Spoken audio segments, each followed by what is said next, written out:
In this video, we will convert D-glucose from the Fischer projection, which is represented on the left, to the Haworth projection, which is represented on the right.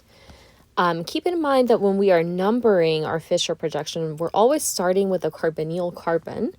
So that first carbon is carbon 1, and then we work our way down until we reach the last carbon. Keep in mind also that carbons 2 through 5 are chiral carbons. And the reason this is D-glucose is because that last OH group on that last chiral carbon is facing to the right. So D stands for dextro in Latin, which means right. So whether the sugar is D or L is determined by which direction the OH group on the last chiral carbon is facing. So that's where the D-glucose comes from. Okay, so to do this conversion, let me just erase my highlighting here.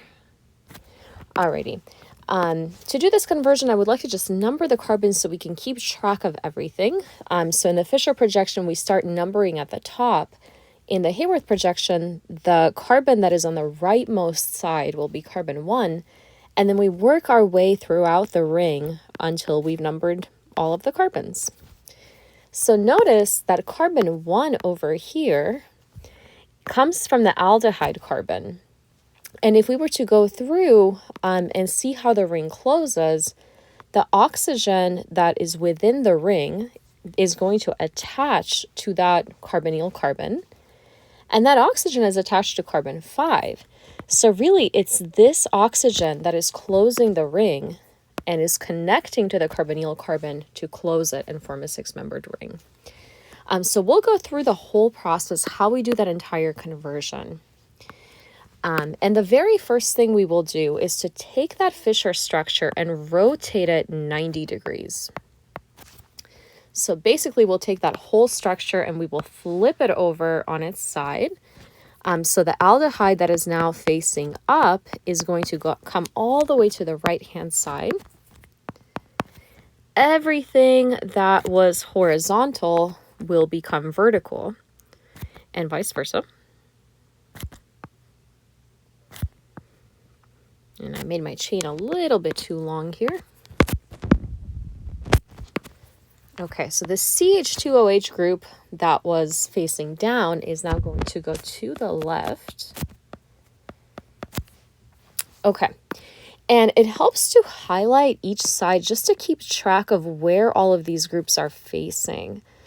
So everything that was on the left-hand side, when you flip it over to the right, is going to be facing up.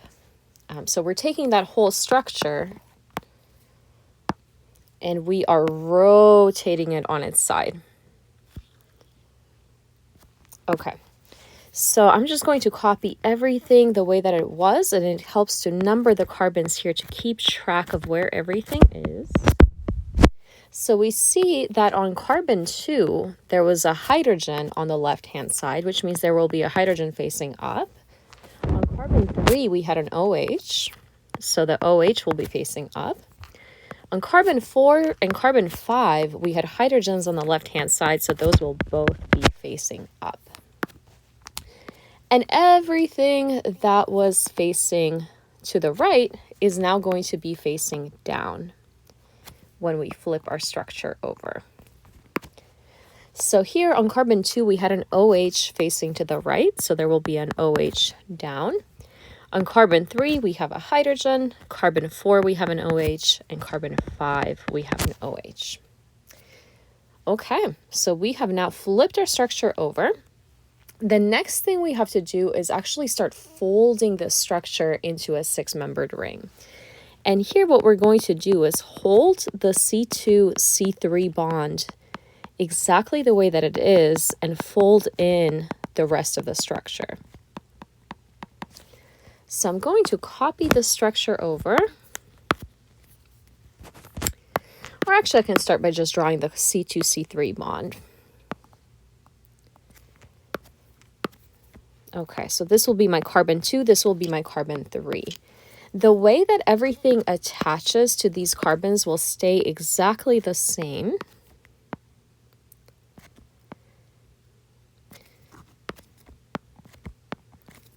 So on carbon 2, we had a hydrogen facing up and an OH group facing down. On carbon 3, we had an OH up and hydrogen down. That stays exactly the way that it was. We're not changing those orientations at all. On carbon 2 and to carbon 1, we're going to fold this bond in. So we want it to start to resemble more of that six-membered ring format. So I'm going to take that bond and draw it at an angle. And then just fill in my aldehyde over here.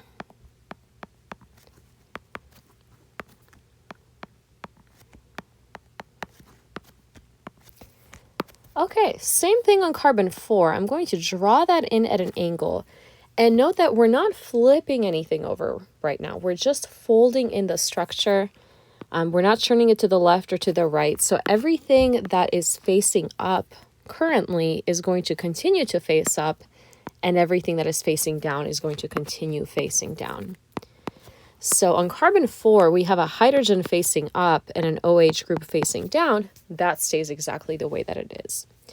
When we get to carbon 5, we're going to fold in the rest of that structure behind the ring.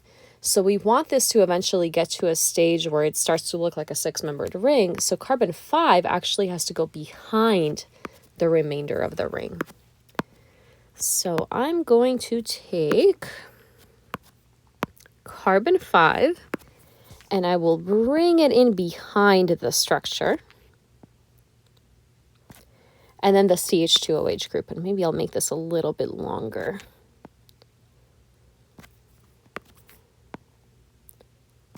Okay, there we go. So this is the carbon 5, and notice that we didn't rotate anything.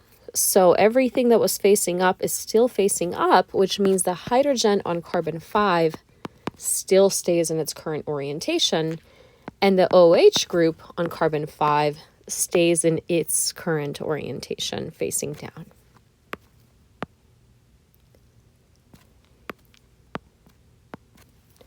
Okay, and connected to carbon 5, we had carbon 6. That was just a CH2OH group, so we're going to draw that the way that it currently is, and we are done copying the structure over. Now to fold that into a six-membered ring in the Haworth projection, notice that there is an oxygen here that connects to the carbonyl carbon. So here's our carbonyl carbon on carbon 1. Notice that the oxygen that is currently facing that carbonyl carbon, if we were to make that connection, we would make a seven-membered ring, because there's 1, 2, 3, 4, 5, 6, 7 atoms that would be part of that ring if we connected it the way that it currently is. But if we look at the Haworth projection, we have 1, 2, 3, 4, 5, 6 atoms that form that ring, which means that this oxygen cannot be the one that makes that bond. It is the oxygen that is attached to carbon 5 that actually makes the connection to close that ring. But the way that this OH group is currently oriented is not even close to the carbonyl carbon, right? This OH group is facing down, and it's not able to reach the carbonyl carbon that in order to close the ring. So in order for that to be able to close, we need to rotate the bond on carbon 5 to be able to place the OH near the carbonyl carbon and close up the ring structure. Well, in order to do that, and let's say our next step is bond rotation, I'll just copy this over to the next page.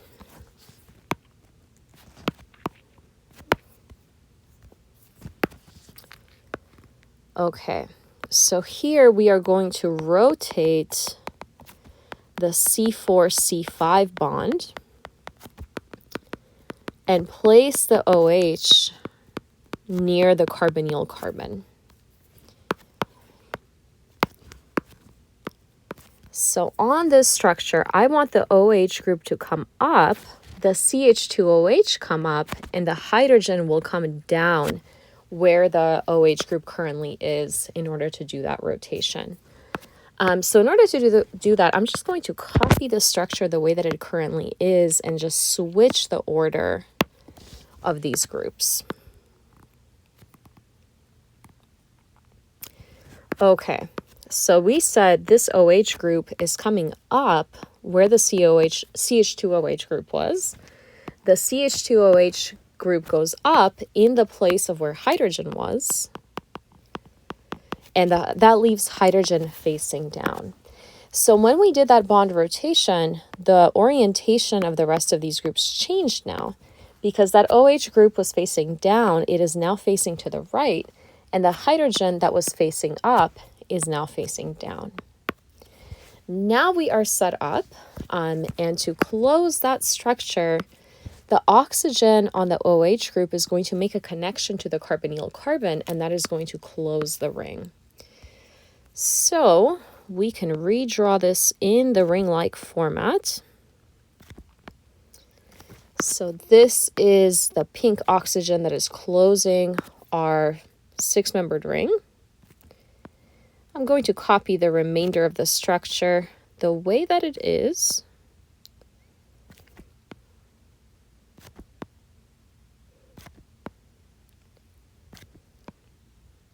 Not a great six-membered ring.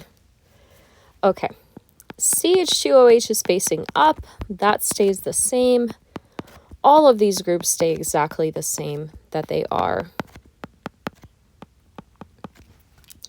And we'll number our carbons here. And on carbon 1, when that oxygen group comes in to close the ring, the oxygen from the carbonyl has a couple of options. It can go up or it can go down. And that really depends on the trajectory from which the OH group that is coming in to close the ring approaches. If that OH group approaches from the top, then that oxygen will get pushed down. If the OH group approaches from the bottom, then that oxygen gets pushed up. So how the OH group approaches determines which direction the OH group on carbon 1 will go into. So carbon 1 right here is what we call the anomeric carbon, because this is where the ring is able to open and close. So once we formed this ring-like structure, this can open back up into the linear form that we just came from. So this can open and close constantly. And every time it opens and closes, the oxygen that is attached to carbon 1 can change orientation. So let's say this opens back up, and now in this case, the OH group approaches from the top and pushes this oxygen down. That means that we would end up with an OH group facing down versus the original orientation. And these two forms are able to interconvert and do interconvert constantly, because every time the ring opens up into the linear form, the orientation of that OH group can change. And because all of this chemistry is happening on carbon 1, this is what we call the anomeric carbon.